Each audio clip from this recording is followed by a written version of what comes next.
মৈনাকের plane ভেস্তে দিয়ে চৌধুরীদের খুশি করে এলা এবার আমেরিকা সব ওপেনিং এর কাজটা পাইয়ে দিল গোরাকে। হ্যাঁ বন্ধুরা, এমনটা হতে চলেছে আজকের পর্বে। বিস্তারিত জানতে ভিডিওটিতে লাইক দিয়ে চ্যানেলটিকে সাবস্ক্রাইব করে পুরো ভিডিওটি তোমরা দেখতে থাকো। গল্পের শুরুতে আমরা দেখতে পারবো পিসিমণি বলতে লাগলো, এলা যে কথাগুলি বলেছে সেটা একদম সত্যি কথাই বলেছে। আমি যদি আজকে একটা চাকরি করতে পারতাম তাহলে নিজের পায়ে নিজে দাঁড়াতে পারতাম। আজকে আমি কোথায় থাকতাম? আর এখানে আমি পড়ে আছি। এই কথাটা বলার সাথে, সাথে তখনই গোরার মা বলতে লাগলো, "শুনো, এভাবে তোমরা সবাই এলাকে কথা বলো না।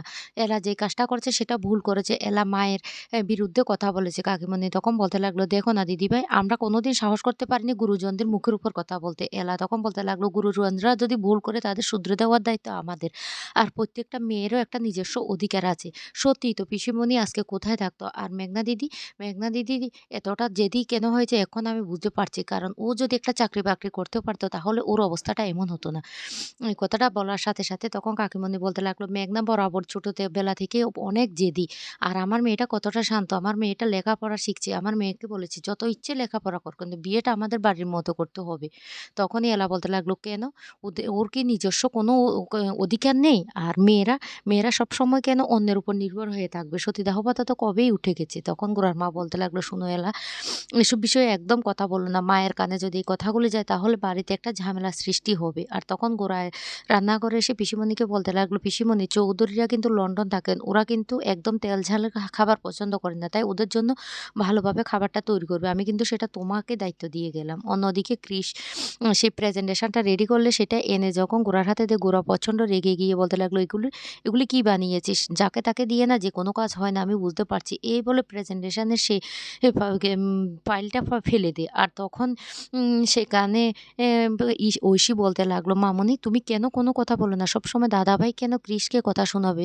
কৃষ তো তোমার নিজের ছেলে।" তখনই মামুনি বলতে লাগলো, "কৃষ যেমন নিজের ছেলে, কৃষেরও তো তেমন গোরার দাদা। আর গোরা যেটা ভালো বুঝেছে নিশ্চয় সেটা করছে। নিশ্চয় কৃষ ভুল করেছে।" পিসিমণি তখন বলতে লাগলো, "যাক বাবা, আমি গিয়ে খাবারটা বানিয়ে নিই।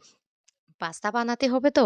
তখনই এলা বলতে লাগলো, "না, আজকে খাবারটা হবে আমার পছন্দ মতো।" অন্যদিকে দেখা যায় অনেকগুলি টাকা দিতে থাকে সেই এলার মা তার মামির হাতে। আর বলতে লাগলো বাজারগুলি করে নিয়ে আসার জন্য। তখন বলতে লাগলো, এই তুমি এতগুলি টাকা কোথা থেকে পেয়েছো?" তখনই বলতে লাগলো, "আমি কোথা থেকে টাকা পেয়েছি সেটা আমি বলতে পারছি না, তবে টাকাগুলি খরচ করার জন্য।" তখন এলার আর মামা এসে বলতে লাগলো, বাড়ির দলিলটা খুঁজে পাচ্ছে না। এ কথা বলার সাথে, সাথে এলার মামি ঘরে গিয়ে সমস্ত জায়গা তন্ন তন্ন করে খুঁজে কোথাও ফাইলটা খুঁজে পাচ্ছে না।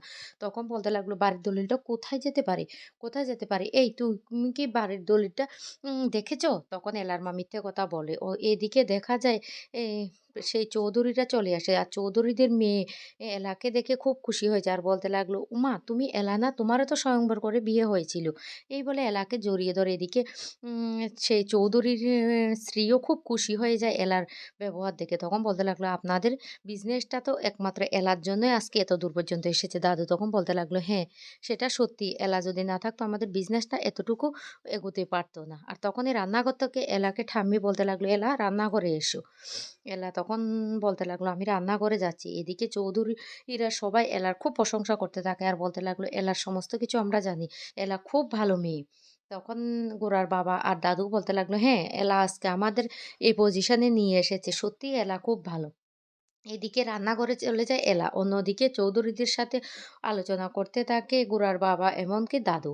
এদিকে এলা রান্নাঘরে আসলে ঠাম্মি তখন বলতে লাগলো, "খাবার-দাবারগুলি তো রেডি করতে হবে। কখন রেডি করবে?" অন্যদিকে ঐশী সেখানে এসে বলতে লাগলো, আমি হলাম মিস্টার সেনের ছোট ছেলের বউ।" এই কথাটা বললে তখন অবাক হয়ে যায় মিস্টার সেনের মেয়েরা। আর এদিকে গোরা তখন হাসতে থাকে। তখনই বলতে লাগলো, "ঠিক আছে মিস্টার সেন, আমি কিন্তু লন্ডন থেকে এখানে এসেছি কারণ আপনাদের যে জুয়েলারিগুলি সেগুলি আমি আমার মেয়ের বিয়ের জন্য নিতে চাই। তাই আপনাদেরকে বলছি, আপনাদের যে ক্যাটালগুলি আছে সেগুলি যদি একবার দেখান।" অন্যদিকে রান্নাঘরে এলা বলতে লাগলো, "আজকে আমার পছন্দের খাবার-দাবার তৈরি হবে। মিস্টার সেন যাই কিছু বলুক না কেন।" তখনই গোরা সেন বলতে লাগলো, "কৃষ, তুই আমার ল্যাপটপটা নিয়ে আয়।" এইদিকে মৈনাক তখন সেখানে এসে হাজির। মৈনাককে দেখে সবাই বলতে লাগলো, "উনি কে?"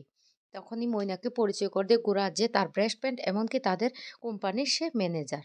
এদিকে তো বাড়িতে এলার মামির সেই বাড়ির দলিলটা খুঁজে না পেয়ে এলার মায়ের সাথে অনেক ঝগড়াঝাটি শুরু করে আর বলতে লাগলো, "আমাদের খেয়ে আমাদের পরে আমাদের বাড়ির দলিলটা কোথায় রেখেছো বলো?" তখন ভয় পেয়ে এলার মা বলতে লাগলো, "দলিলটা আমি বন্ধক দিয়েছি।" তখনই তো রেগে যায় এলার মামি আর বলতে লাগলো, "খবরদার! আমি এটা বরদাস্ত করব না। কার কাছে দলিলটা বন্ধক দিয়েছে বলো?" তখনই এলার মামা বলতে লাগলো, "শোনো এই বাড়িটাতে আমার যতটুকু অধিকার ওরও ততটুকু অধিকার।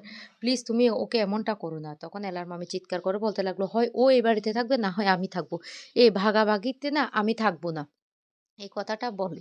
এদিকে মইনাকে এদিকে মৈনাক তো চৌধুরীদের দেখে মনে মনে বলতে লাগলো, "না, এই ডিলটা তো কিছুতেই আমি গোরাকে পাইয়ে দিতে দেব না। কারণ গোরা যদি এটা পায় তাহলে বাড়ির সবাই কিন্তু গোরাকেই কিন্তু এই কোম্পানির সিইও ভাববে। না, না আমার এত কষ্ট পরিশ্রম সেটা তো আমি বিফলে যেতে দেব না।"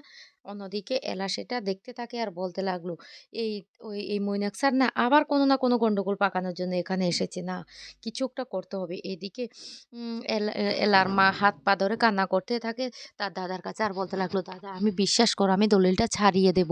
বা আমাকে অল্প একটু সময় দাও।" কিন্তু কিছুতে এলার মামি সেই কথাটা শুনে না। এলার মামি তখন বারবার বলতে লাগলো, "তুই এত বড় বিশ্বাসঘাতকতা কি করে করতে পারলি আমাদের পরিবারের সাথে? কি করে পারলি? কি করে তুই দলিলটা বন্ধক দিলি? এক্ষুনি তুই এই বাড়ি থেকে বের হয়ে যাবি, না হলে আমি বের হয়ে যাব।" এই বলে ওদের বাড়িতে চরম অশান্তির সৃষ্টি হয়ে যায়।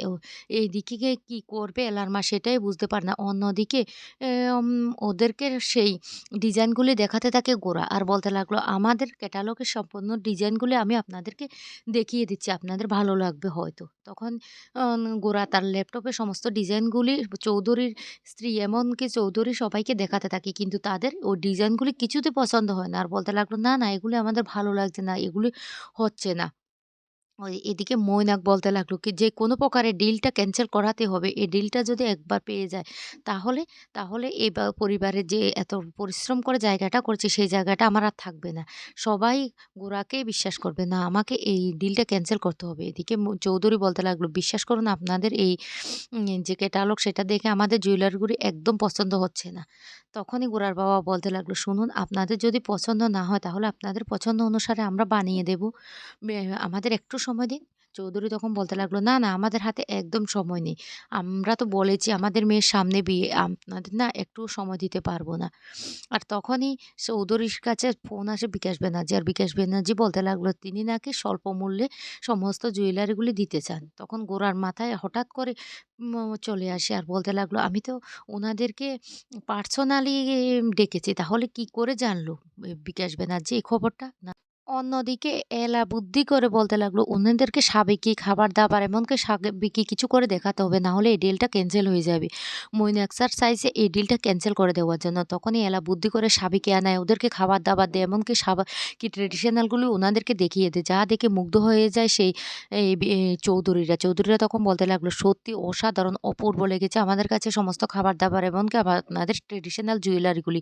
আমরা আমার মেয়ের বিয়ের জন্য সম্পূর্ণ জুয়েলারি আপনাদের এখানে থেকে নিতে চাই। আর এমনকি আমেরিকায় যে আপনাদের একটা শপ ওপেনিং করার কথা বলেছি সেটা আপনারা করতে পারবেন।" এই কথা শুনে তো খুশি হয়ে যায় গোরা সেন। এলা তখন প্রচণ্ড খুশি হয়ে যায়। আর মৈনাক তখন বলতে লাগলো, "এই এলার জন্য আজকে গোরা এতদূর যেতে পারছে। না, না এলাকে সরাতেই হবে যেকোনো প্রকারের রাস্তা থেকে।" এদিকে গোরা বলতে লাগলো, "আজকে এলা না থাকলে এইটা কিছুতেই সম্ভব হতো না।" তখনই এলার কাছে এসে বলতে লাগলো, "থ্যাংক ইউ আপনার জন্য আজকে আমি এই সুযোগটা পেয়েছি।" তো বন্ধুরা কেমন লাগলো আজকের পর্বটি অবশ্যই কমেন্ট করে জানাবে।